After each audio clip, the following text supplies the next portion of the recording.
Hello, my name is Janice B. Gordon. This is Scale Your Sales podcast.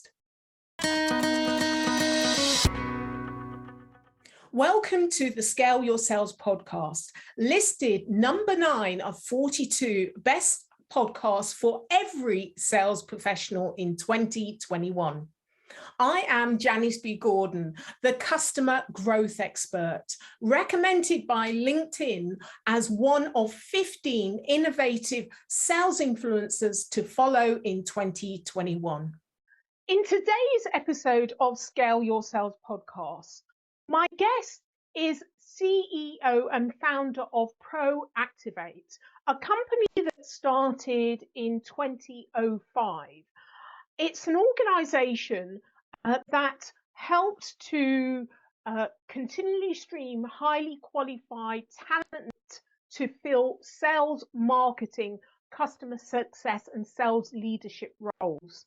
Now, a lot has changed over the last, 18 or years, and we talked about the Proactivate advanced revolutionary approach that looks at the greater part of mindset, of course looks at skills as well, but really focusing on mindset through the recruitment process to help to find the A players, but also to make sure that they match the organization as well. So you're going to love this conversation. My next guest has over 25 years of experience in sales leadership and the talent acquisition industry. She founded Proactivate 18 years ago, prior to serving as VP of Sales at Career Builder for 5 years. She's author of The Power of Two, Exponential Sales Leadership, How to Source, Qualify and Hire Elite Sales Talent, and The Journey to the Top, How to Reach Your Peak Performance in Life. Welcome to Scale Your Sales podcast, Jamie. Thank you so much for having me, Janice. I'm looking forward to this conversation because I know that you've got a specific skill set and expertise.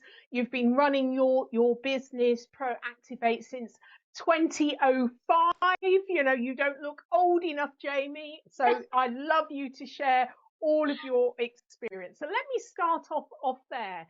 If you kind of think way back in 2025, what inspired you to set up your business on your own? What was the real trigger to it all?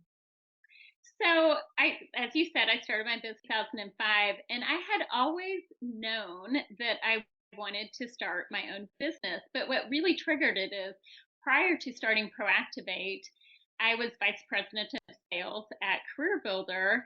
And prior to that was in the traditional staffing industry for several years, leading sales and operations. And I saw a gap in the market for leaders of sales-oriented organizations to really be able to protect and propel their revenue as it relates to talent. And so I really, the impetus was I was in an MBA class for entrepreneurial leadership, and I wrote a business plan essentially for Proactivate that would fill in the gaps of models that I had been exposed to. And I knew it was time. I won in the business plan contest and thought, I need to go for it. I, again, worked for very entrepreneurial companies intentionally to prepare myself to launch my own business one day. And this was the moment. That is fantastic.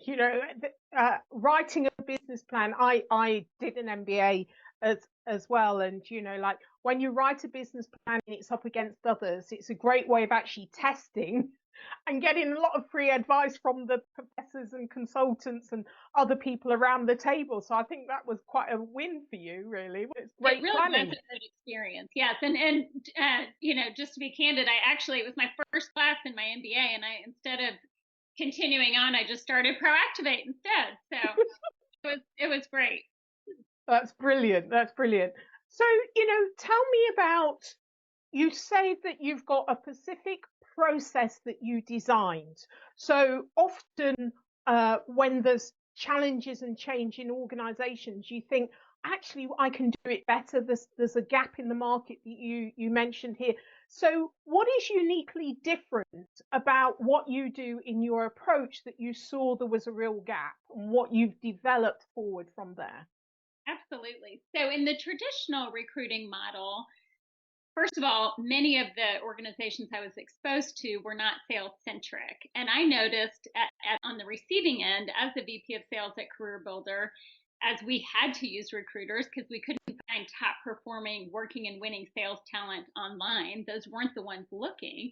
But I noticed many of the candidates were coming in coached on what to say to get the job. The qualification process was not in depth or truly authentic. And for salespeople are selling themselves in the interview. So you've got to have a much more in-depth process. Yeah. And so there were several. The biggest one was the typical traditional 15-20 minute screening and kind of slapping resumes. And that does not work in sales. So we have an hour and a half to 2 hour in-depth customized sales behavioral interview process that is truly second to none in the marketplace. There are three main components. There is the skill set component, which is where it stops for most companies. And you've got to have that. But we have a whole mindset component to our qualification process because we believe and know that 80% of success is based on mindset, whereas 20% is based on skill set. And then we have a simulation evaluations where we're going in depth, seeing people in action.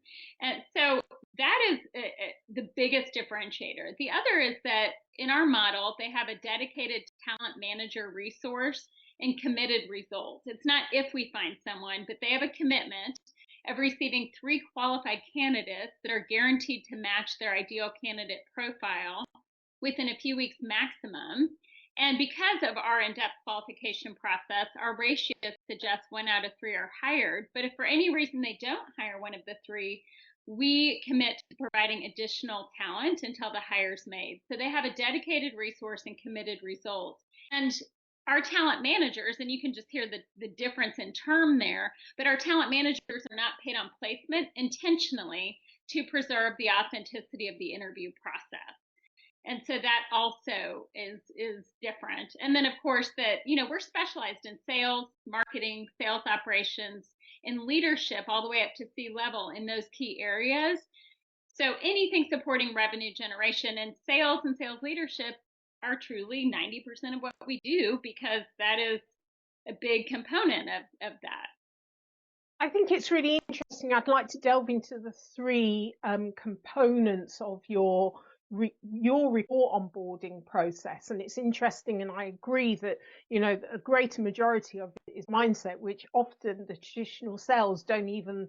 The only mindset is that you're like me, so I understand you, so you're going to be good, or exactly. You performed really well, so you must have the right kind of winning mindset to crush those deals and all those bro culture, so you fit.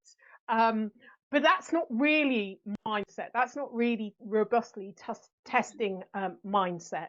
And we spoke off camera, and I said, I'm a partner in a data analysis and one of the big things is not one of the big things. The crucial thing is that you can't really train for is the willingness to sell, your resilience. You kind of either have those things or you don't. And Absolutely. So I would imagine mindset it is all part of that, really, that your bounce back ability, your gumption, your grit that you have to keep going. So how do you actually measure for those things? Great question. So, and I absolutely agree. That is what I think of in terms of mindset, your grit, your persevere ability to be flexible and, just determination. And so we believe in a behavioral based interview. So it truly is an interactive qualification process where we're asking open-ended questions, believing that past performance often indicates future performance. So asking for experiential elements of the candidate's history. And in that as well, assessments. Like you mentioned, an analytical tool. Many of our clients do use OMG, and there are components of that do to qualify for mindset. And again, I think it's from that same perspective of behavioral based, understanding their frame of reference. But we are what happens in our process, Janice, is we first have an implementation meeting with our director of client relations, the dedicated talent manager, and the client. And we design, based on the questions that we ask, an ideal candidate profile. And we're digging deep into the culture of the company and, of course, the key requirements, non-negotiables. But it's way past what a typical company would put together as a job description.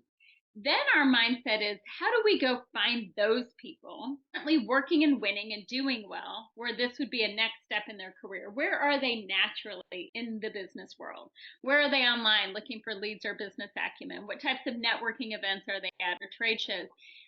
That's how we design then our ideal candidate, or our customized qualification process. It's based on that ideal candidate profile.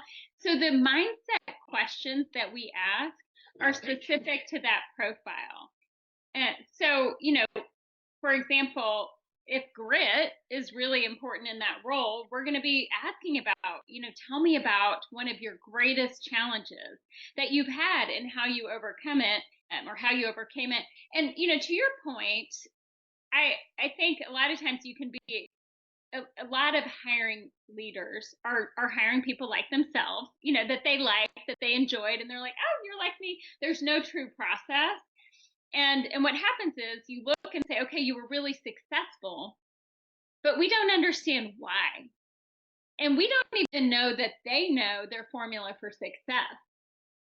And that's a huge problem just on the skill set side, right? Like if they can't tell us how they won, it would be like me going to have my best time in a marathon, and you say, okay, how'd you do it? And I say, I have no idea. It was just that day.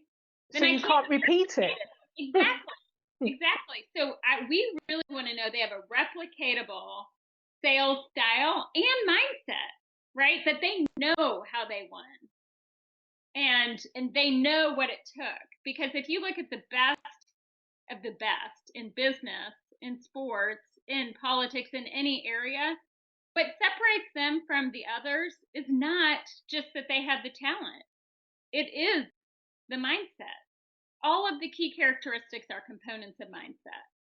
So it's interesting. You've just reminded me of Trevor Noah was interviewing Oprah Winfrey and said, you've interviewed all of these amazing, successful people.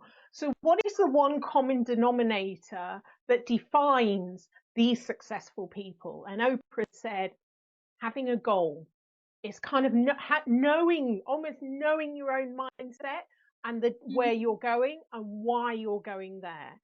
Yeah. And she said the majority of people, they'll go in this direction, that direction, flavor of the month and all of these things. Unless you know, I think, who you are and what's important to you, is what I call your core values, and why you've set a goal, you've got a direction, but you know why you're there as well, then nothing can steer you off your path. So my question to you is, I think that's a key element to success, and that's what Oprah says. So when you're actually looking for a key performer, they've got to have a personal goal. There's got to be something in their personality that drives them. There's a reason why they want to be successful. How do you begin to uncover that? I love that you said that, because when I do development for companies and keynotes in the area of mindset, and that's one of the biggest components. How do you know where you're going? I mean, if you don't know, how do you know if you got there, right? If you don't have that goal. And the biggest component of that goal is the bigger why. The bigger the why, the bigger the try, the better the how, right? But most people only know the what. So as sales leaders, when we're talking to our salespeople and we're just asking them, or as we're interviewing, and we're just asking them about the what, all we're really talking about is our own goal for them, which is for them to hit quota, right? For them to bring the revenue in the company. But if we don't understand their bigger why behind that, we have no basis for that conversation or ability to change the trajectory of their success by helping to hold them accountable to that why. So in the process, we ask, what's the why? I mean, when you look at your purpose, when you look at your mission, your career, why is this important to you? And if they're talking about, well, I just really want to achieve the goals and, hit quota, why? Right? What is the bigger why behind that? How does it relate to you personally, your family, your children, your goals in life? And getting to that bigger why tells their story much more in depth. So to your point, we ask, we want to know. And as sales leaders, because I know this isn't just about talent acquisition, I think that's one of the components to being a great leader is understanding your team members' bigger why and talking about that instead of just quota. Yeah. I mean, instead of, I'm a real advocate on changing the language in sales and hitting quota, crushing deals, killing. I mean, who wants to be killing anyone or anything? Right. It's not. I don't think it's very respectful within the industry how we speak about our customers, our most valuable resource, our customers. Without them, we don't have revenue, we don't have jobs, we don't have businesses. And then the language we use internally about one another, I'd like us to start to really think about that and the lack of respect we seem to have in the industry, and start to change a lot of that. But what I was particularly interested in, what I read about you is that you teach everyday people to live uncommonly successful lives. So how does that happen? How does that work? Is that about the goals that you help people to uncover, or is it the why? What's behind all of that? So I would say what's behind it is my own personal passion to help others be their best, to live on purpose with a bigger purpose, right? To live intentionally. And in leadership, in my company, in whatever I'm doing, that is really what I care about, is helping them rise to their full potential. And that is through the area of development and mindset. And so you mentioned earlier about will versus skill, which is really mindset, right? Versus skill set. This is an area, as we look, Janice, and I know you would agree, most companies a lot of time developing their people in the area of skill set. But you can't motivate someone, right? Jim Rohn says if you take someone who's an idiot and you try to motivate them, now you just have a motivated idiot. You can't motivate someone, but you can help raise the bar on how they think and help them think at a higher level. And so I got certified several years ago in the area of mindset science by Gerhard Schwartner, the CEO of Selling Power Magazine. And I bring that to my leadership daily within my company, but also to other organizations by doing mindset workshops or key recognition events, things like that, to help them, specifically to answer your question, think at a higher level and truly engage in a high performance mindset. So it does start with learning to flip the script on our automatic way of thinking. We have 60,000 thoughts a day. And naturally, the National Science Foundation says naturally 80% of them go to the negative for most people. And so it's learning to understand that, to recognize it, and then to flip the script. And one of the first ways to do that, to your point, is to understand your bigger purpose, your goals, and the why. And then it truly is learning about the stages of mindset development, how to engage your inner CEO, your prefrontal cortex, in a higher level of thinking, and flip the script on the negative self-talk and self-actualization and thinking with mindfulness, or engaging in no limit thinking, stopping believing the lies that we sometimes believe about ourselves without even realizing it. So those are all components of what I teach in those mindset workshops, but I try to bring that to just everyday interactions. Yeah, I absolutely love that. And Gerhard, yeah, we were in Washington and had a wonderful conversation over lunch. So yeah, he's very inspiring.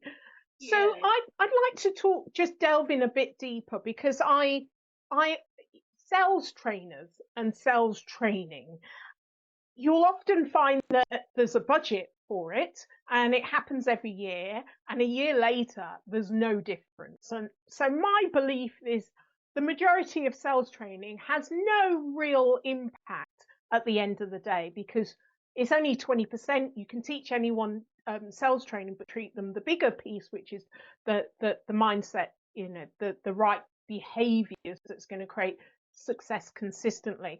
And we don't, as you've said, to your point, we don't really spend nearly enough time on that. So what do you think needs to happen in this critical industry? Sales is about business growth. It's fundamental to the way that we converse, and e-commerce and commerce generally globally has a massive impact on whole nations and communities. So this little word sales and the skill of selling, the actual impact is enormous on communities and organizations. So what would you say needs to happen to make sure that we have a lasting impact, not the temporary sales training then next year in the same place, but a lasting impact to consistently have that peak performance? Well, I think first and foremost, we have to model it as leaders of organizations. And so if we don't have it at the highest level within the organization, we can train it all day long, but it is something that has to be did, right? And it starts at the very, very top. But we need to call organizations and call our peers to a higher level of commitment in terms of developing people in this area of mindset, because it truly is critical. And I agree. I mean, they've got to get some development and skill set, but you can do that all day long, and that should be happening in leadership and one-to-ones and all of those things. The area of mindset development is very often neglected, and it would shift the performance of the entire organization. Got to start at the top, and it's got to consistently be fed throughout the organization. So it's not a one and done. It's a continual process of raising the bar, and it's got to become part of their culture. A lot of times, I'll talk about how to hire elite sales talent within a high performance culture, because you've got to have that piece of it. So when you say start at the top, what starts at the top? What culture? What are the characteristics? How can you make sure that you're not putting in a high level performer into an organization that isn't going to support that? So what is happening at the top? So I think what happens at the top is, first and foremost, they go through the development themselves to understand a growth mindset versus a fixed mindset, or that failure is a stepping stone to success, or living in the solutions room versus the situation room, so to speak, which is engaging in that growth mindset. Versus, and so when that becomes part of the culture, for example, just to give a practical example, oftentimes if I'm doing a mindset workshop, and it truly doesn't matter, I've done it with a room of 100 CEOs, it could be with 2,000 leaders, it really doesn't matter. One of the first things we'll do is ask for a volunteer. I say we, but I'll ask for a volunteer. And again, it could be 100 CEOs. Generally, there are one or two people that are willing to stand up and volunteer. And what I'll do is then say, hi, what's your name? So nice to meet you. Thank you so much. Here's $100 cash. Thanks for volunteering. That's all I needed. And then I ask the rest of the audience, why, in that moment when I asked for a volunteer, why didn't you volunteer? Why'd you miss out on the $100? What thoughts went through your mind in that moment that held you back? And again, it doesn't matter who's in the audience, it's always the same thing. It's that, it comes down to lips. It comes down to fear of rejection, fear of failure, not knowing what you're going to say, all of those things. The CEOs have to model at the top that willingness to get out of their comfort zone, to rewire those neural pathways of that automatic way of thinking, to model what having a growth mindset is. So it could be as simple as people come to them to try to solve problems and leave the monkey on their back, so to speak, and them saying, hey, let's go to the solutions room together. And what would you do? Versus, just having that fixed mindset of this is the problem and this is my excuse. But what would we do? It also starts with leaders asking their team members their bigger why, understanding their bigger why. It starts with overcoming your own limiting beliefs. And one of my favorite things is developing in this area of limiting beliefs and the lies that we tell ourselves and believe. But all of those things have to be, when I say it has to start at the top, they have to be modeled from the CEO all down and around, and it becomes a common language. It becomes the culture of the organization, the growth mindset, where people are not afraid to make decisions and take steps, and that they understand that failure is a stepping stone to success. And all of those things are components of it, but it's something that the organization as a whole is willing to invest in within their culture, to permeate the entire culture, and as leadership to model that. So, as CEO and founder of Proactivate, Jamie, Yeah. what's the one thing that you can think of in the last year or so that you've failed at, that you've had to discuss with your team, to share with your team, to help to model that behavior? Yeah. So we often talk about, what have we failed at? And I think for me, as I've developed in my leadership in my career, I'm leading leaders now, and as CEO, I think sometimes my failure comes with assuming that they're ready, equipped, they don't need me and my involvement as much. And so in some ways it's great because I trust the people I work with implicitly. In others, I think I have given too much responsibility too quickly and had to go back and say, okay, I need to slow down. I didn't fully explain this to you. I didn't walk you through this. So just to take more time to lead them. Yeah, yeah, yeah. That's interesting. Okay, so let me ask you, what's one tried and tested strategy you'd offer listeners on the podcast today to help them to scale their sales? I would say one of the best ways, at least for us internally, in terms of, obviously, I believe it starts with talent. But aside from that, you've got to have the best people, right? It's the lifeblood of your organization. So you've got to hire the best and upgrade the rest, so to speak. If you have C players, replace them with A players. Aside from the talent piece, which you would expect me to say, I would say having strategic partnerships is a huge opportunity to scale your sales. Without even hiring your own salespeople, it's like having 100 soldiers on the street, depending on who those referral partners are and how big their organization is.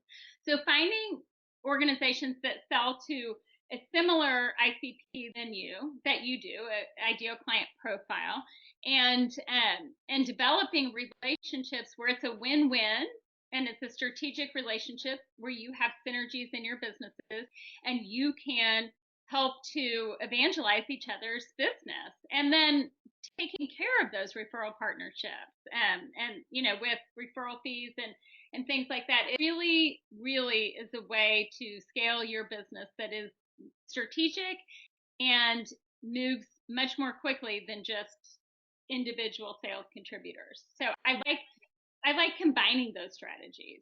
Love that. Love that. So, Jamie, who is your hero or shero? My mom. My mom. She was a motivational speaker and as well was a sales leader, a VP of sales. And more importantly than all of that, she had a passion for helping others to just live their best life. She Yeah. was so motivational. And she really, at 15 years old, I remember I was about to do a talk in front of 500 people on optimism. Kind of funny now. And she said, "Are you nervous?" And I said, "Yeah, I'm a little nervous." She said, "Do you have butterflies in your stomach?" I said, "Yeah." She said, "Great. You're uncomfortable. That means you're growing. You've got to get out of your comfort zone to grow." And I'll never forget that. And starting in my teenage years, we wrote down goals. She helped me write down goals for every area of my life. And she not only was my best friend, she passed away when I was 24, but was the biggest impact in my life in terms of life, being a mother, all of the areas of my life, relationships that are important to me. So, oh, wonderful woman. Thank you for sharing that with us. I appreciate that. So how can listeners get hold of you, Jamie? So they can go to proactivate.net, proactivate.net.